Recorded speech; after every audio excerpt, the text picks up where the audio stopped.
সময় ইউনিভার্স আপনাকে কি জানাতে চাইছে, কি জানা দরকার আপনার, জেনে নেব। চলুন। ওকে, নট দ্য রাইট টাইম। এই সময় যদি আপনি কিছু স্টার্ট করার চেষ্টা করছেন বা কোনো কিছু কাজ করার চেষ্টা করছেন, সেটা রাইট টাইম নয়।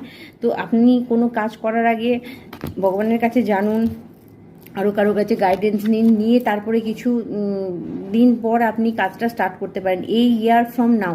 কারণ 1 বছরের মধ্যে আপনি আপনার জায়গা পাবেন, যে কাজটা করছেন তাতে সফলতা পাবেন। কিন্তু এই মুহূর্তে আপনাকে বলা হচ্ছে আপনি একটু চেপে যান। যদি কোনো কাজের কথা আপনি ভাবছেন করবেন কি না, সেটা কিন্তু আপনার জন্য রাইট টাইম নয়। তাই আপনাকে একটুখানি চেপে যেতে বলা হচ্ছে। Listen to your intuition. Okay, আপনার ইনটিউশন, আপনার অনুভূতিকে আপনি ফলো করুন, একটু চেপে যান, তারপরে আপনি এগিয়ে যাবেন। কারণ এখানে কোথাও না কোথাও আপনাকে হেল্প নিতে বলা হচ্ছে। Ask your Angel.